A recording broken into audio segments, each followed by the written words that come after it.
Bueno, en primer lugar, agradecer a la organización, al Institut Interuniversitari de Desenvolupament Local, que haya invitado a Cosital. Como decía mi compañero Lorenzo, mi intervención va a ser más sistemática, más didáctica, esta primera intervención, y luego, efectivamente, los últimos 5 o 6 minutos de la ponencia volveremos a intervenir digamos, a modo de conclusiones, otra vez mi compañero Lorenzo y por último yo. En esa última reflexión sí que seré seguramente más subjetivo. Bueno, pues tenemos sobre la mesa el proyecto de ley de racionalización y sostenibilidad de la Administración local. Un proyecto de ley que, como también se ha dicho esta mañana, pues es distinto del primer anteproyecto, que a su vez pasó por distintas versiones, luego fue también matizado por las alegaciones de la Federación Española de Municipios y Provincias y por el dictamen del Consejo de Estado. Luego, incluso, el texto aprobado el 26 de julio por el Consejo de Ministros aún ha experimentado unas cuantas, digamos, últimas modificaciones con respecto al texto que se ha publicado en el Boletín Oficial de las Cortes Generales y que es el proyecto de ley que ahora mismo está en sede parlamentaria, en la tramitación ya parlamentaria. Que con respecto al primero de todos, que en mi opinión era un tanto agresivo, lo cierto es, bueno, pues por el vaso medio lleno, ¿no? Lo cierto es que es bastante más suave. El primero daba un poco de miedo, la verdad. Voy a intentar, voy a ir rápido, no hay otro remedio porque son muchas las modificaciones y tengo 25 minutos, media hora. Y voy a intentar hacer un repaso, un barrido de todos y cada uno de los artículos afectados. Que recordemos, esta ley modifica la Ley de Bases de Régimen Local, pero también modifica la Ley de Haciendas Locales. Efectivamente, solo 3 o 4 articulitos sin entrar en el fondo de la cuestión de las haciendas locales. Simplemente habla pues, de la remisión de información y de otras cosas que últimamente pues, le preocupan más al legislador. Y también hay unas disposiciones adicionales, finales, también hay transitorias y una derogatoria, que no modifican ninguna ley, simplemente establecen una serie de cuestiones específicas. Y también se modifican en las finales, también lo ha comentado Lorenzo, la Ley de 30/92 respecto de los consorcios y la Ley de Economía Sostenible y el texto refundido de régimen local. O sea que es una ley que modifica no solo la Ley de Bases de Régimen Local, aunque sí fundamentalmente la Ley de Bases de Régimen Local. Y en este sentido, porque son muchos los artículos que voy a mencionar, creo que los podemos agrupar en dos tipos de medidas o en dos tipos de reformas. En primer lugar, la más importante desde el punto de vista cuantitativo y seguramente cualitativo, la reforma de los servicios públicos. En cuanto a cuáles son, que es un tema muy importante, y también cómo se prestan y quiénes los prestan. Los servicios públicos, por tanto. Y luego un segundo bloque de reformas que podríamos denominar pues, de modificación del régimen jurídico de las personas al servicio de la Administración local. Y ahí entrarían pues, alcaldes, concejales, funcionarios con habilitación de carácter nacional, otra vez nacional, y también pues, personal eventual, alguna referencia al personal directivo, etcétera. Todo esto grosso modo y simplificando mucho la cuestión. Bueno, pues empezamos con el repaso del articulado. El artículo 2 se reforma. Añade a los principios de descentralización pues el de eficacia, el de eficiencia, muy en la línea, ¿no?, de las últimas reformas constitucionales y legales y con estricta sujeción a la normativa sobre estabilidad presupuestaria y sostenibilidad financiera. Todas estas alusiones a la eficiencia y a la sostenibilidad son muy abundantes, insisto, no solo en la reforma, sino que las estamos viendo en las últimas leyes administrativas de todo tipo. El artículo 3 también se modifica. Cuando habla de las entidades locales, aparte del municipio, la provincia y evidentemente la isla, bueno, pues se cae de la lista de otras entidades locales las entidades inframunicipales, ¿no? Ahora mismo solo aparecen en ese apartado 2 del artículo 3 las comarcas, las áreas metropolitanas y las mancomunidades. Había una letra D, si recordáis, que era las entidades, perdón, estaba la letra A, pero bueno, se ha corrido todo una letra, las entidades inframunicipales. No tienen ya personalidad jurídico local. o condición de entidad local, quiero decir, personalidad jurídica evidentemente sí. Luego el artículo 7 se modifica en el sentido de que se clarifica un poco, con arreglo a lo que va a decir luego respecto de las competencias, que ya se meten las competencias, que las competencias se asignan por ley, evidentemente, y las competencias delegadas también están reguladas en el acuerdo de delegación. Y que las entidades locales solo podrán ejercer competencias distintas de las anteriores cuando no se ponga en riesgo la sostenibilidad financiera, otra vez, en conjunto de la Hacienda Municipal, etcétera, etcétera. El artículo 8 en el primer anteproyecto se modificaba, finalmente no se va a modificar. El artículo 10, que es la coordinación, se modifica y en concreto el apartado 3 señala que la coordinación tendrá por objeto asegurar el cumplimiento de la legislación de estabilidad presupuestaria y sostenibilidad financiera, que es un poco la obsesión, si se me permite, de la ley. El artículo 13 se modifica a sí mismo. El artículo 13 hace referencia a la creación y supresión de municipios. Y pide aquí, como trámite adicional dentro de este procedimiento, el informe de la Administración que ejerza la tutela financiera. Y luego dice que la creación de nuevos municipios solo podrá realizarse sobre la base de núcleos de población territorialmente diferenciados de al menos 5.000 habitantes y que sean financieramente sostenibles. Una preocupación, como vemos, muy repetida. Bueno, luego habla sobre el procedimiento y con referencias a la ley, al texto refundido de la Ley de Haciendas Locales. Se modifica, asimismo, el artículo 16 sobre el padrón municipal, simplemente una referencia a los extranjeros, modificación de poco calado. Se modifica, o mejor dicho, se añade el artículo 24 bis, que establece que las leyes de las comunidades autónomas sobre régimen local regularán los entes de ámbito territorial inferior al municipio, que carecerán de personalidad jurídica como forma de organización desconcentrada del mismo. Es decir, pasan a ser órganos y no entes, como hemos dicho, se caen de la lista del artículo 3.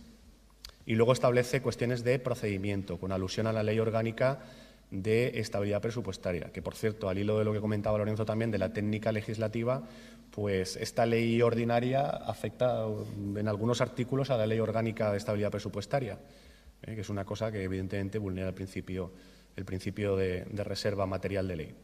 El artículo 25, que es uno de los importantes, se modifica. Como todos saben, es uno de los que regula las competencias municipales. Aparece en el listado del artículo del epígrafe 2, aparece la terminología por primera vez en la ley, que era, digamos, algo que estaba reservado a las conversaciones en plan coloquial, aparece la terminología competencias propias. Es decir, el listado del artículo 25.2 son competencias municipales propias, con lo cual, y aunque esto no lo dice, hay otro listado de competencias impropias, ¿no?, que es un poco la otra cara de la moneda. Bueno, es un listado que matiza, vamos a decir, el que actualmente está vigente, o sea, es decir, aquí exactamente no se quitan competencias, habla de urbanismo, lo que pasa es que yo creo que las matiza, las explica de una manera, vamos a decir, en este sentido nada criticable, de precisar, porque las competencias, evidentemente, casi todas las competencias del Estado son compartidas y lo que importa, que al final es una cuestión reservada a la legislación sectorial, es qué aspectos concretos o qué atribuciones o qué aspectos materiales concretos de cada una de las competencias, pues medio ambiente, sanidad, etcétera, etcétera, corresponden a las entidades locales. En ese sentido, el 25.2 yo creo que tiene una mejor redacción, ¿no? Y realmente de aquí no caen competencias.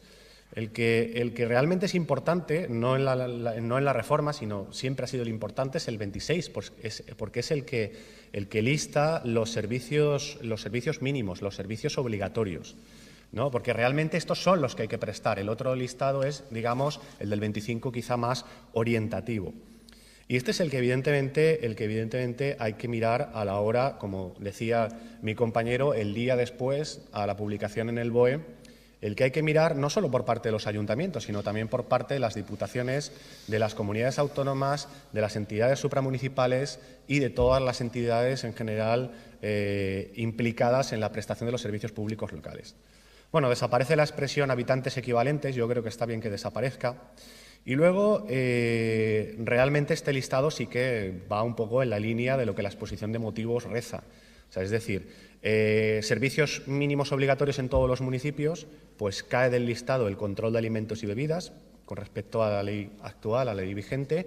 Servicios municipales en municipios de menos de 5.000 habitantes, pues creo que se queda igual. En los de menos de 20.000 habitantes cae la prestación de los servicios sociales, sin perjuicio de las, vamos a decir, de las mejoras o hipotéticas mejoras en la redacción, digo simplemente los servicios que estaban y ya no están. ¿Vale? Y en el listado de menos de 50.000 habitantes no desaparece la protección del medio ambiente, o mejor dicho, el medio ambiente, pero desaparece la palabra protección. Simplemente dice que tiene competencia en materia de medio ambiente. Pero luego matiza en el mismo artículo 26, en el apartado 2, que los municipios con población inferior a 20.000 habitantes será la Diputación Provincial o la entidad equivalente la que coordinará la prestación de los siguientes servicios. Y aquí hay otro listado, un tercer listado, recordemos, primer listado artículo 25, segundo listado artículo 26.1. El artículo 26.2 establece un listado de servicios públicos que en municipios de menos de 20.000 habitantes debe coordinar la Diputación. Y es recogida de residuos, limpieza viaria, abastecimiento de agua, son un poco los servicios mínimos obligatorios, un poco no, coincide con los servicios mínimos obligatorios en todos los municipios. Y esos son susceptibles de coordinación por parte de la Diputación. Un poco en la línea, ¿no?, estos artículos del reforzamiento del papel de las diputaciones. Luego vamos ya al artículo 27, evidentemente también reformado, que es el que ya hablaba y sigue hablando de las competencias delegadas. Un cuarto listado, por tanto, de competencias municipales, las competencias delegadas. Bueno, el Estado, dice el nuevo texto, que cambia completamente, el artículo 27 no se mantiene en ningún párrafo, que el Estado y las comunidades autónomas, en el ejercicio de sus competencias, podrán delegar a los municipios el ejercicio de sus competencias, ¿no? Podrían decir, valga la redundancia. Bueno, siempre con vamos a decir, con la coletilla, de acorde con la legislación de estabilidad presupuestaria, sostenibilidad financiera. Bueno, luego establece una serie, vamos a decir, de limitaciones, de controles y, como decía, un cuarto listado. Al final, ¿cuáles son las competencias que se pueden delegar?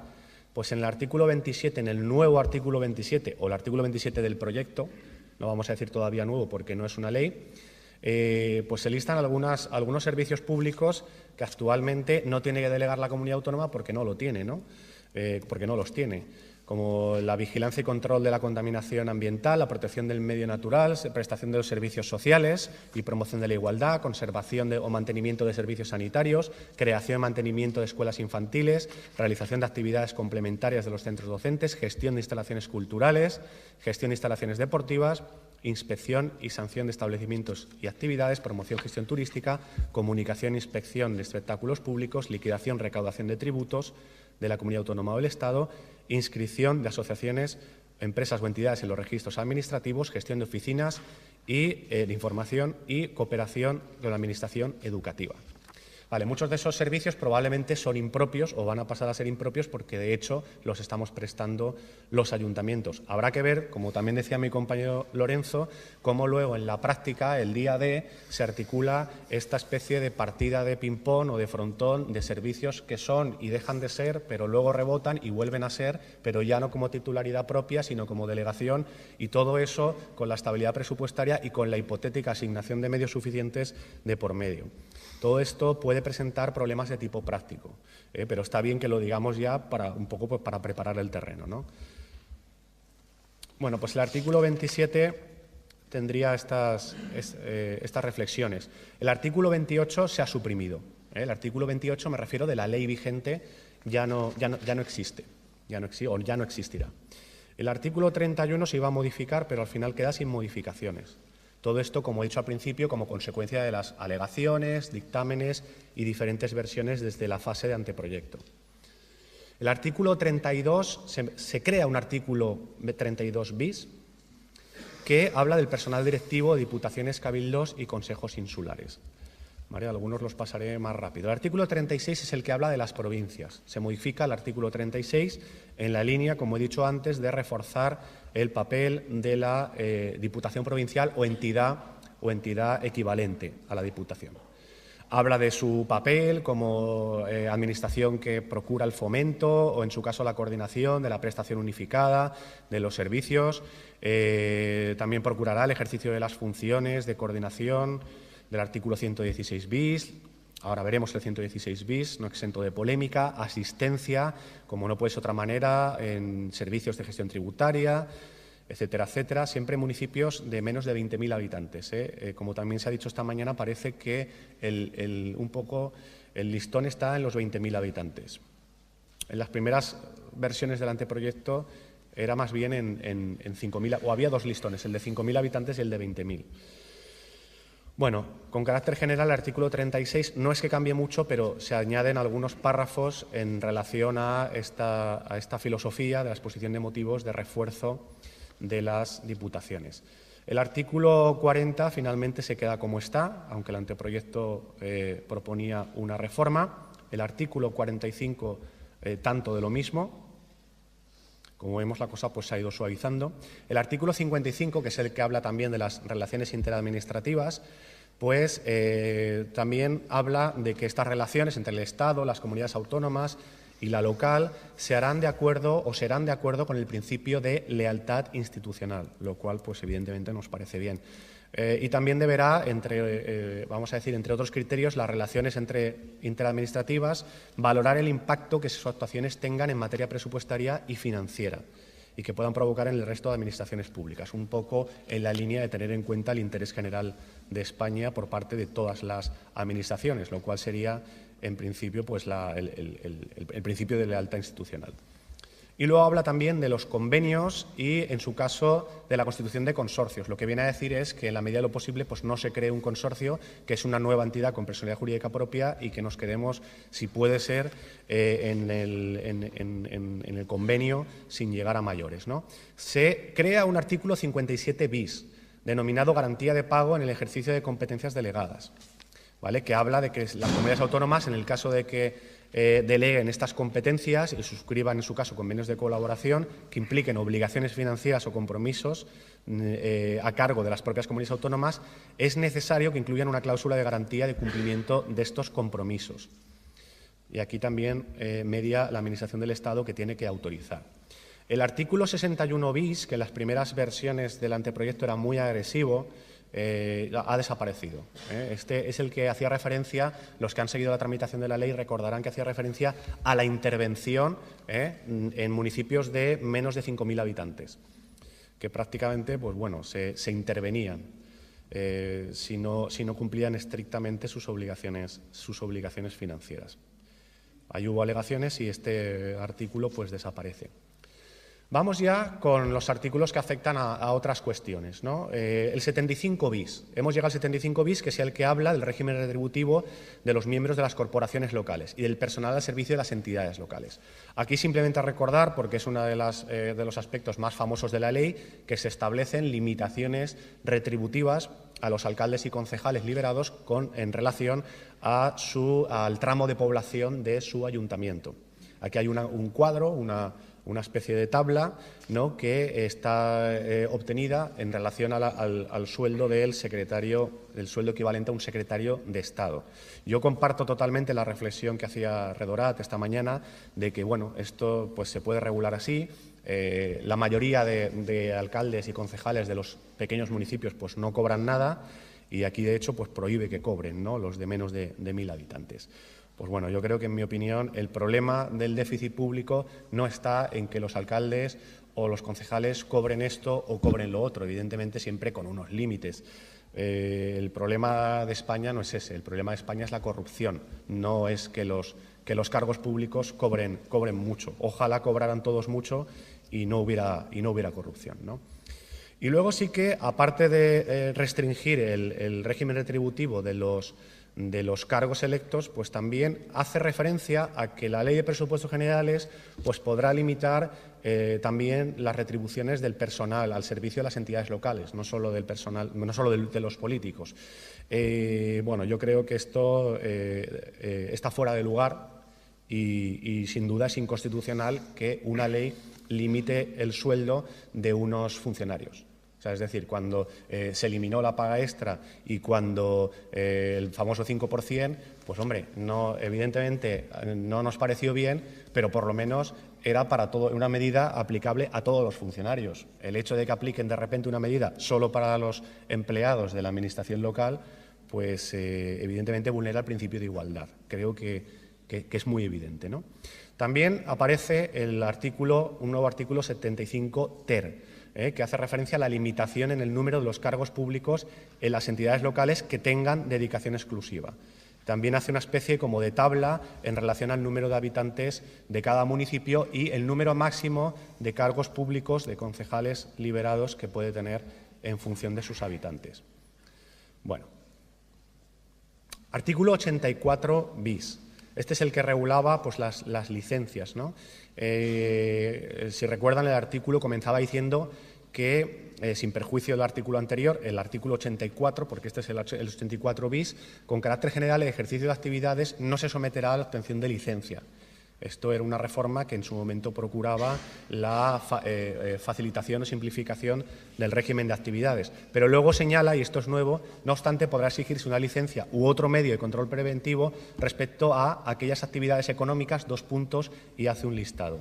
Evidentemente esto va en la línea pues, de controlar actividades con impacto económico. Se modifica el artículo 85 de la Ley de Bases de Régimen Local y habla de las formas de gestión de los servicios públicos. Dice, con carácter general, que la elección de la forma tiene que ser la más sostenible y eficiente. De entre las enumeradas pues no cambian, son la gestión directa y la gestión indirecta, y dentro de la directa, pues la gestión por la propia entidad, organismo autónomo, entidad pública empresarial y sociedad mercantil local. Pero, evidentemente, luego sí que se refiere a las letras C y D, es decir, a las dos últimas que he mencionado, entidad pública empresarial y sociedad mercantil de capital público, que viene a decir que recurramos, no elimina estas fórmulas como posibilidades en cuanto a la gestión de los servicios públicos, pero viene a decir que recurramos a ellas lo menos posible, como también ha hecho referencia antes Lorenzo, modificación que en este caso también estamos a favor, ¿no? Todo en los términos de la Ley Orgánica de Estabilidad Presupuestaria. Como he dicho, pues una ley orgánica que esta ley ordinaria quizá toca demasiado.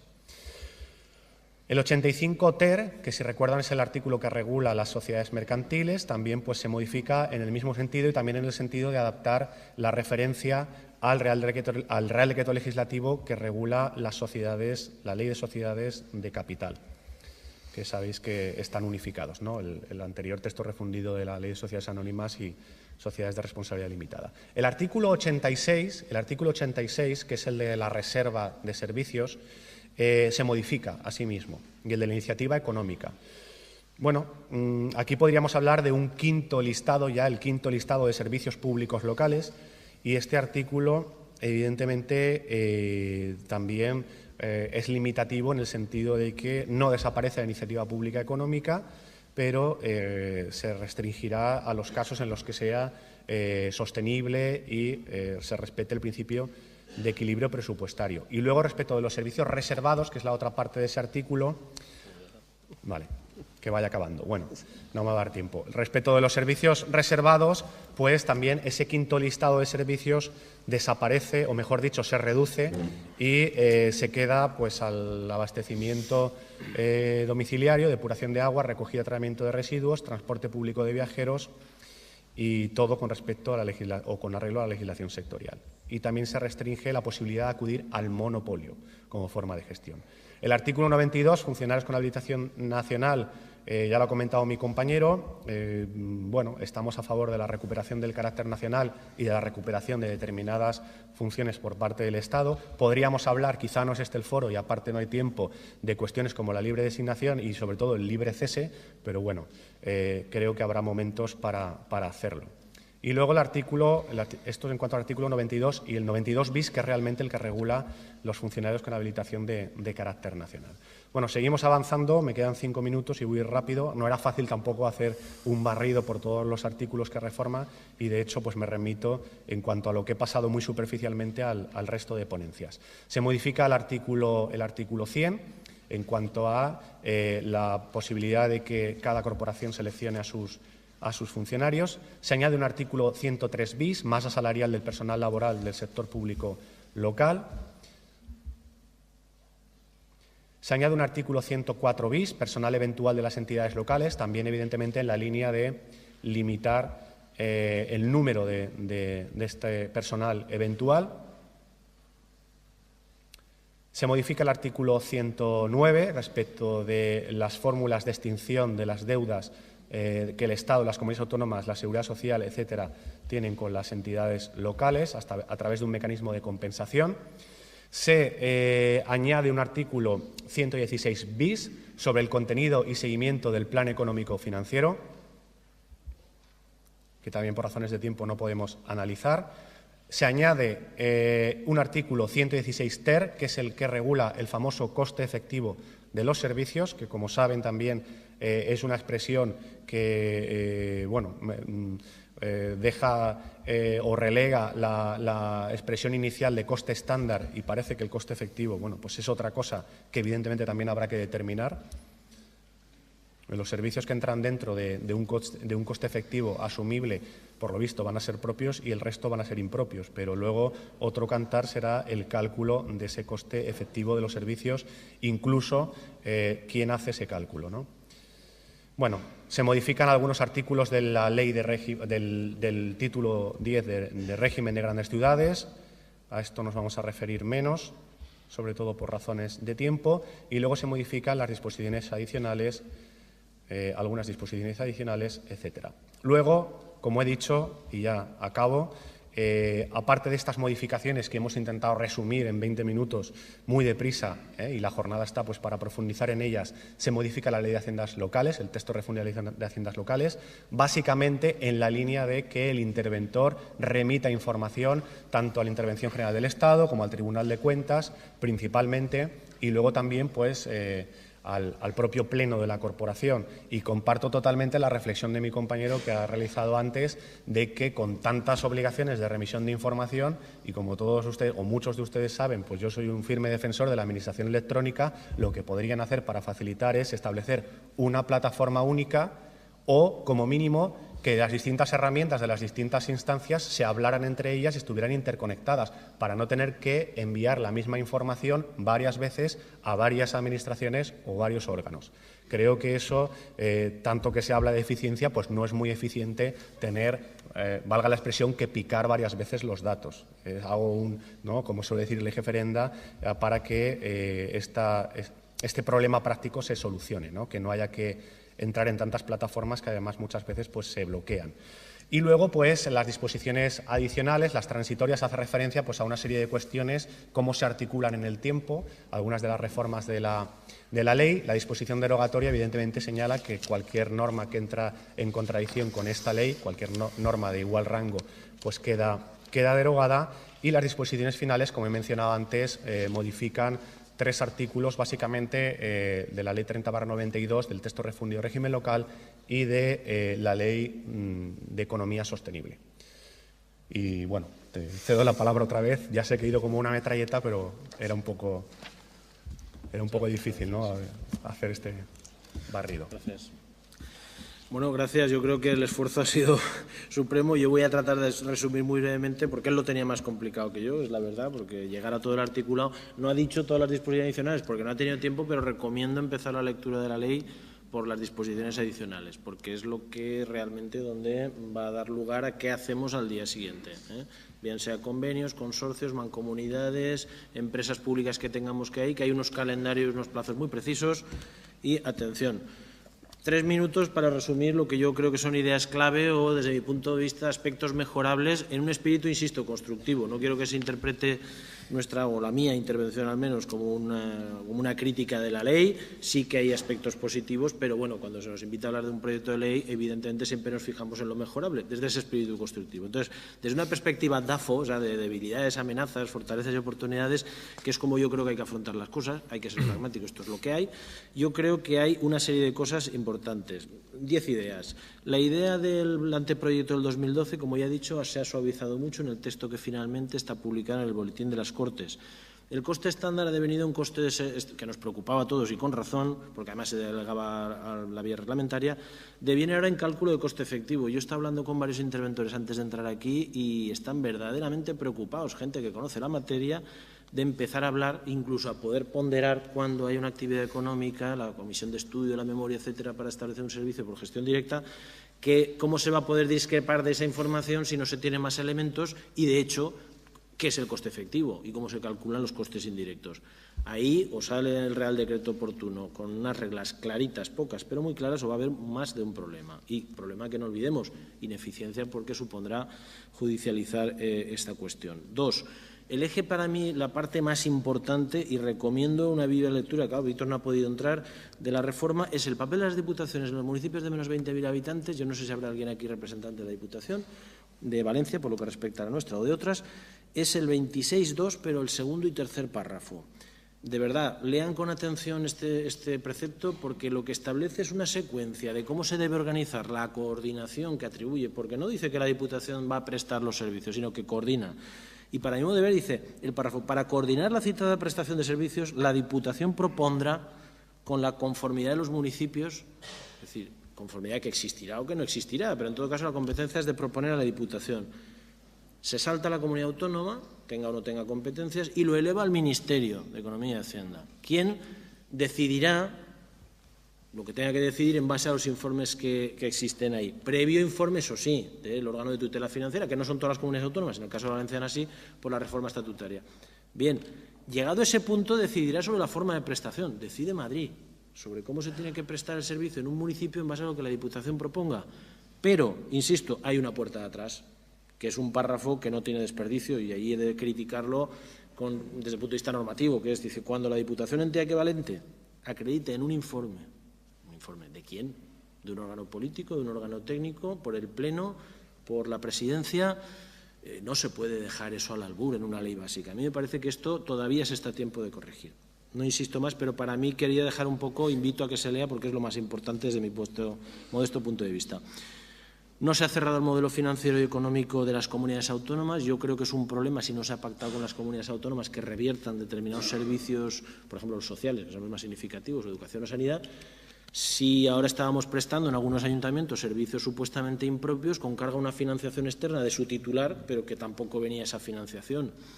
Yo creo que ahí se está ahondando en un problema, que ya sabemos el resultado que tenemos, la deuda institucional que existe entre comunidad autónoma y ayuntamientos. 4. La planta local, otra vez la olvidada, y además la planta local, el papel protagonista debe tenerlo la comunidad autónoma, que es la que tiene competencia exclusiva en materia de régimen local, y desde ahí reivindico un poco el papel de esta. La idea, quinto, la idea de una administración, una competencia, que para mí es el eslogan fundamental de la ley, pues la verdad es que no queda reconocida en los hasta 5 listados que ha comentado Víctor, y las situaciones transitorias y de calendarios que va a motivar la aplicación si leemos con atención las adicionales, transitorias, etcétera, de la ley. 6. Ese marco de las haciendas locales debería repartir, no sé si es previo o no, quiero decir, aquí se ha optado por repartir competencias y luego ya veremos las haciendas locales. Yo creo que el problema que tiene este país es económico-financiero. Por lo tanto, vamos a ver lo que le toca a cada uno, es decir, la cantidad de dinero que puede gestionar, y si con eso se cuadra, hacia ahí va un poco lo del coste efectivo de los servicios y la eficiencia, etcétera, pero yo creo que no se ha afinado suficientemente y todavía se está a tiempo de hacerlo. 7. Se echa, eso ya desde el punto de vista de un tema que no va a ser menor porque tiene incidencia social, se echa en falta una regulación garantista en los traspasos y cambios, incluso cesión de personal entre unas administraciones y otras, con motivo de lo que se articule en esa asimetría a la carta que yo he anunciado entre el nuevo reparto de servicios. Y claro, ahí estamos hablando de personas, y de personas, funcionarios, con una categoría, es decir, la categorización es enorme, personal laboral. Ya estamos viendo sentencias en ayuntamientos con fórmulas que han privatizado o no privatizado servicios o que han acabado con relaciones y que están teniendo una repercusión en sentencias de lo social que no hacen sino incrementar la deuda que ya tienen muchos ayuntamientos. 8. Para mí también un tema importantísimo, la autorización a la que me refería, que de alguna manera veo que es incompatible con la directiva Bolkestein, la del artículo 85, donde de alguna manera, con la buena voluntad de querer realmente facilitar, es decir, que no haya tantas trabas ni tantas autorizaciones para instalar una actividad económica, lo que hace es complejizarla porque abre demasiado la puerta. Entonces, claro, si tenemos la directiva Bolkestein, se hizo la ley ómnibus, la ley paraguas, toda la normativa sectorial que regula distintos ámbitos de la actividad, Un empresario no puede estar conociéndose y peleando con cada una de las administraciones estas normativas. Debe ser una cosa más fundamental. Si no se pide nada, por otro lado, habrá que ver cuando hay un problema en una actividad de ocio, etcétera, etcétera. Bueno, pues si hay un problema de seguridad o de indemnización o de responsabilidad por una cosa que no ha estado bien vigilada, no ha estado atendida. Es decir, si eso es así, los ayuntamientos tendrán que reconvertir su actividad en actividad de control, inspección, etcétera. 9. La reversión como he dicho, del sistema funcionarial de los habilitados estatales o nacionales a la situación anterior al EBEM nos parece oportuna y no me voy a remitir más que a lo que ya ha dicho mi compañero y he dicho yo. Y, por último, desde luego, imprescindible el texto de régimen local. O sea, un texto refundido y, además, yo no sé si es conveniente que en este caso se refunda y, además, se armonice, porque las armonizaciones me da miedo y luego viene el Constitucional con las rebajas y dice que ha sido ultravires y entonces todo lo demás tiene carácter reglamentario y ya estamos otra vez con el lío de interpretar la norma. Pero en algún precepto de la ley incluso se incide en errores que ya puso de manifiesto el Constitucional, por ejemplo, cuando anuló en la sentencia 214 el antiguo artículo 5 del sistema de fuentes de la ley de bases. Los más antiguos se acordarán. Yo con esto 10 ideas básicas y quiero acabar mi intervención y un poco el planteamiento, ¿no?, para transmitir un poco de optimismo, de entusiasmo, pese a la crítica que hay que hacerla, que creo que estamos aquí para ello, pues citar a mi bien querido don José Saramago, que creo que una frase que a mí me gusta mucho y me impacta, que la decía un poco cuando los escritores noveles se dirigían a él. Él es, como sabéis o saben ustedes, publicó cuando tenía 60 años, antes prácticamente era desconocido, y donde se les decía siempre de una frase muy sencilla, que es: no tengas prisa, no pierdas tiempo. Yo añadiría el pero, la conjunción adversativa. O sea, no tengas prisa porque no hay que precipitarse, pero no podemos perder un minuto para aplicar realmente todo el alcance que conlleva esta propuesta de reforma. Víctor. Bueno, yo voy a también hacer una especie de conclusión en 5 minutos y voy a intentar, aunque no lo parezca por lo que voy a decir ahora, voy a intentar también acabar con un mensaje optimista, que no puede ser de otra manera, o la actitud tiene que ser esa, ¿no? Bueno, tenemos un proyecto de ley que desde luego es mejor que el anteproyecto inicial, mucho menos agresivo con la autonomía local, pero se trata de una ley del Estado que podría chocar con los intereses de otras administraciones públicas o de otras instancias territoriales. Desde luego podría chocar con los principios europeos de subsidiariedad y de proximidad que están recogidos pues, tanto en el Tratado Constitutivo como en la Carta Europea de Autonomía Local, que también ha mencionado mi compañero. Podría chocar con los intereses de las comunidades autónomas. Yo también ignoro si ha habido una fase de consenso con las mismas, pero es una ley del régimen local que afecta bastante o mucho a las comunidades autónomas. Eso por un lado, y por otro lado también podría decirse que es una ley básica quizá que va más allá de lo que tiene que ir el Estado en cuanto a la redacción de una ley básica que por definición y por naturaleza es susceptible de desarrollo por parte de las comunidades autónomas. No sé qué margen legislativo de desarrollo da esta ley básica y desde luego no sé qué margen da a los reglamentos municipales, etcétera, etcétera. Con lo cual, por ahí también podría haber cierto conflicto. Con respecto a las diputaciones provinciales, una de las consignas de la ley es reforzarlas, con lo cual en principio podríamos pensar que no es una ley que choque con los intereses de las provincias, pero bueno, a ver si, como dice el refrán, también mueren de éxito. Porque esto de que, como también alguna vez en el colectivo hemos hablado con los interventores, que no se acuerden nada de uno es malo, pero que se acuerden mucho de uno yo creo que es igual o peor, ¿no? O sea que las diputaciones provinciales tampoco creo que estén, vamos a decir, entusiasmadas con algunos aspectos de la ley. Y desde luego puede chocar por lo menos con la autonomía municipal. Mucha gente dice, no, es que es una ley que atenta contra la autonomía local, más que contra la autonomía local, contra la autonomía municipal. Vuelvo a decir una vez más y que quede claro que el texto que actualmente tenemos encima de la mesa es mucho menos agresivo en ese sentido y eso, pues, por lo menos, eso es bueno.